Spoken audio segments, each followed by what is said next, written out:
हनुमान जी के धर्म पिता वायु थे, इसी कारण उन्हें पवन पुत्र के नाम से भी जाना जाता है। बचपन से ही दिव्य होने के साथ साथ उनके अंदर असीमित शक्तियों का भंडार था। बालपन में एक बार सूर्य को पका हुआ फल समझकर उसे खाने के लिए उड़कर जाने लगे। उसी समय इंद्र ने उन्हें रोकने के प्रयास में वज्र से प्रहार कर दिया। वज्र के प्रहार के कारण बालक हनुमान की ठुड्डी टूट गई और वे मूर्छित होकर धरती पर गिर गए।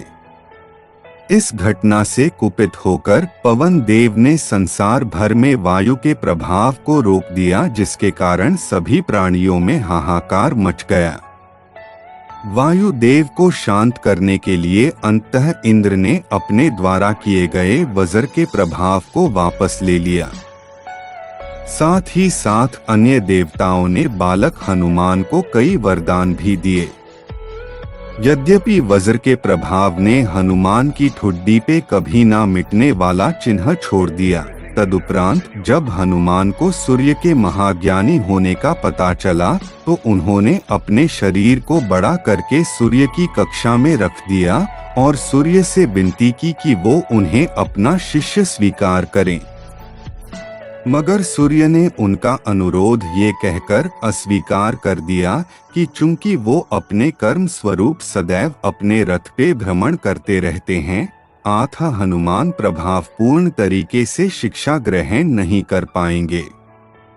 सूर्य देव की बातों से विचलित हुए बिना हनुमान ने अपने शरीर को और बड़ा करके अपने एक पैर को पूर्वी छोर पे और दूसरे पैर को पश्चिमी छोर पे रखकर पुनः सूर्य देव से विनती की और अंततः हनुमान के सतात्य दृढ़ता से प्रसन्न होकर सूर्य ने उन्हें अपना शिष्य स्वीकार कर लिया।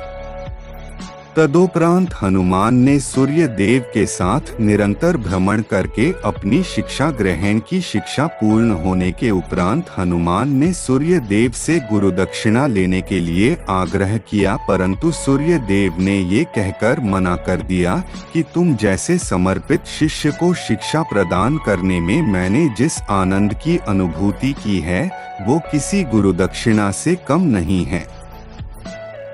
परंतु हनुमान के पुनः आग्रह करने पर सूर्य देव ने गुरु दक्षिणा स्वरूप हनुमान को सुग्रीव धर्मपुत्र सूर्यक की सहायता करने की आज्ञा दे दी। हनुमान के इच्छानुसार सूर्य देव का हनुमान को शिक्षा देना सूर्य देव के अनंत, अनादि, नित्य, अविनाशी और कर्म साक्षी होने का वर्णन करता है। हनुमान जी बालपन में बहुत नटखट थे। वो अपने इस स्वभाव से साधु संतों को सता देते थे। बहुधा वो उनकी पूजा सामग्री और आदि कई वस्तुओं को छीन झपट लेते थे। उनके इस नटखट स्वभाव से रुष्ट होकर साधुओं ने उन्हें अपनी शक्तियों को भूल जाने का एक लघु शाप दे दिया। इस शाप के प्रभाव से हनुमान अपनी सब शक्तियों को अस्थायी रूप से भूल जाते थे और पुनः किसी अन्य के स्मरण कराने पर ही उन्हें अपनी असीमित शक्तियों का स्मरण होता था।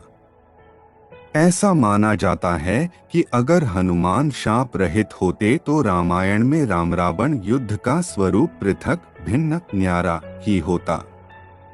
कदाचित वो स्वयं ही रावण सहित संपूर्ण लंका को समाप्त कर देते। अगर वीडियो अच्छा लगा हो तो मेरे चैनल ऑनलाइन ज्ञान दर्शन को सब्सक्राइब करें और वीडियो को लाइक करें।